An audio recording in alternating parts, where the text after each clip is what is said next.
आणि आसिफ दोघं मित्र होते. ते दोघं एकाच गावात राहत होते आणि एकत्र बांबू कापायला जात असे. आपण जंगलाच्या खालच्या बाजूला जायला हवं. तिकडे खूप मोठे मोठे बांबूची झाडं आहेत. पण तिथे जायला आपल्याला नदी पार करावी लागेल आणि परत येताना नदीत पाण्याचा प्रवाह जास्त असला तर आपण येणार कसं? आपण तेव्हाच त्या बाजूला जाऊ जेव्हा नदीचा प्रवाह कमी असेल आणि लवकर लवकर बांबू कापून परत येऊ. जेवढा बांबू लांब असतो तेवढे पैसे जास्त. याचा विचार कर. हे सुद्धा ठीक आहे. मग उद्याच जाऊया. दुसऱ्या दिवशी दोघं खालच्या जंगलात जाऊन पोहोचले.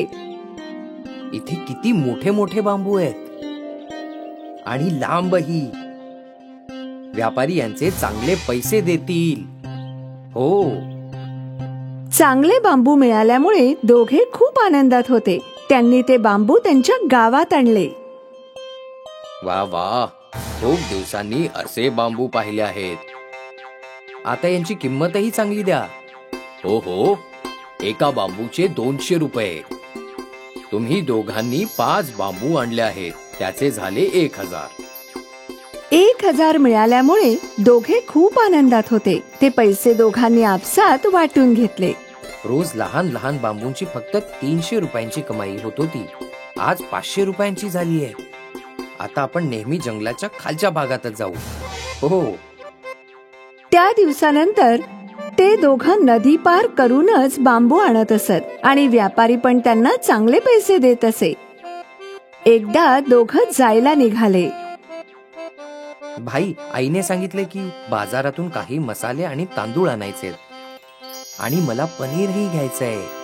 तर चल आधी बाजारात जाऊया, मग तिथून नदी पार करूया. हो, दोघी कामं एकाच वेळी होतील. दोघं बाजारात गेले आणि त्यांना जे सामान हवं होतं ते त्यांनी विकत घेतलं. बघ मित्रा, किती ताजं पनीर मिळालंय. आज रात्री तर माझी पार्टी आहे. मी पण येईन खायला. ये ना. तुला कधी नाही म्हटलंय का मी? चल आता नदीच्या पलीकडे जाऊ. बांबू कापून विकायचे पण आहेत ना. हो हो. आणि ते दोघं खालच्या जंगलाकडे गेले. नेहमीप्रमाणे त्यांनी नदी पार केली आणि ते जंगलात गेले आणि बांबू कापू लागले. पण अचानक पाऊस सुरू झाला. आपल्याला घरी जायला हवं. नदीचं पाणी वाढू लागलंय. हो, फक्त एक आणखी बांबू कापूया. हो. पाऊस आणखी वाढला. काही वेळातच त्यांचे बांबू कापून झाले आणि ते दोघं ते बांबू घेऊन नदीकडे जाऊ लागले. पण नदीला पूर आला होता. नदीत पाणी खूप जास्त झालंय. एवढ्या वादळात नदी पार करणं आपल्यासाठी सुरक्षित नाही. हो, आपण काही वेळ जंगलातच वाट पाहू. हो, त्या बाजूला जी गुहा आहे तिथेच वाट पाहूया. दोघं गुहेकडे गेले. गुहेत आधीपासूनच काही सुकलेली लाकडं होती. यांना जाळूया, थोडं गरम वाटेल. आसिफने जे सामान घेतलं होतं त्यात माचीसही होती. आसिफने त्या सुक्या लाकडांना आग लावली आणि दोघं मित्र शेक घेऊ लागले. खूप भूक लागलीये यार. मलाही. ऐक, आपण काहीतरी बनवूया.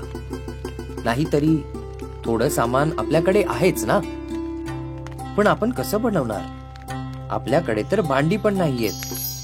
तेव्हाच आसिफचं लक्ष बांबूकडे गेलं. आपल्याकडे बांबू तर आहेत ना. बांबू मध्ये जेवण शिजवू शकतो. कसं काय? तू बांबू बिर्याणी नाही ऐकली का? नाही, बांबूत बिर्याणी पण बनते. पण आपल्याकडे मांस कुठे आहे? मांस नसलं म्हणून काय झालं, पण आपल्याकडे पनीर तर आहे. पनीर बिर्याणी बनवूया. पण कसं काय? तू पाहत राहा. आसिफने 2 बांबूचे तुकडे कापले. त्याच्याकडे जे तांदूळ होते ते त्याने धुतले. बांबूमध्ये तांदूळ, मसाले, पाणी, मीठ आणि पनीर टाकलं. मग बांबूच्या एका बाजूला झाडाची पानं भरून बांबू बंद केला आणि मग ते सगळं नीट हलवलं आणि आगीवर ठेवलं. आता फक्त 20 मिनिटात आपली बांबू बिर्याणी तयार होईल. बघूया. बांबू आगीवर शेकू लागले आणि जेव्हा बांबू पूर्णपणे जळले तेव्हा खूपच छान वास गुहेत पसरला होता. असं वाटतंय बिर्याणी तयार झालीये मित्रा. आसिफने ते बांबू बाहेर काढले आणि 2 केळ्याची पानं लावली आणि बांबू थंड झाल्यावर बिर्याणी त्या केळ्याच्या पानावर काढली. बघायला तर खूप चविष्ट वाटतीये. आता कशीही असो, भूक लागलीये तर आपण खाऊया. चल. दोघांनी बिर्याणी खाल्ली आणि त्यांना ती खूप आवडली आणि मग दोघं ती आवडीने खाऊ लागले. भाई, तू तर अशी सुंदर बांबू बिर्याणी बनवतोस ना की काय सांगू तुला. अरे असू दे रे, तू तर ही बिर्याणी विकायला हवी मित्रा. कुठे मजदुरी करत बसलायस तू. ही बिर्याणी प्रसिद्ध व्हायला वेळ लागणार नाही. खरंच? हो.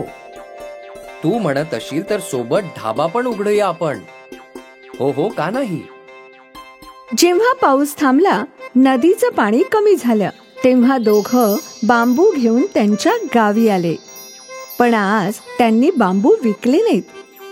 दुसऱ्या दिवशी दोघांनी गावाच्या नाक्यावर त्यांची गाडी लावली. गावकरी चकित झाले होते की हे बांबू काय विकत आहेत. अरे बाळा, हे काय आहे. ही बांबू बिर्याणी आहे काका, पनीरची. बांबू बिर्याणी, जरा आम्हालाही खाऊ घाल. गावातल्या लोकांनी पहिल्यांदा बांबू बिर्याणी खाल्ली.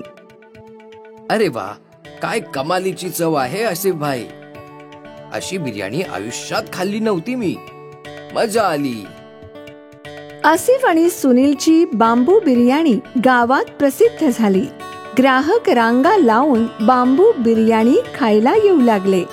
आसिफ आणि सुनीलची मिळकतही कितीतरी पटीने वाढली. मग काय, सुनील आणि आसिफने मजुरी सोडून बांबू बिर्याणी विकायला सुरुवात केली. त्या दोघांची दिवसेंदिवस प्रगतीच होऊ लागली.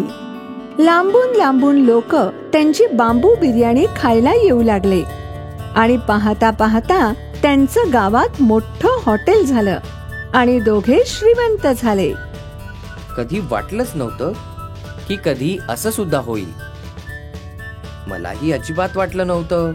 त्या दिवशी तो पाऊस आपलं नशीब बदलायलाच आला होता. हो ना, त्या दिवशी पाऊस आला असता आणि ना आपण अडकलो असतो आणि आपण कधी बांबू बिर्याणी बनवली नसती. मित्रा, हे सगळं आधीच लिहिलेलं होतं. विधाता आधीपासूनच सर्वांचं नशीब लिहून ठेवतो. आपण तर फक्त मोहरे आहोत जे त्याच्या मार्गावर चालतो. हो नक्की.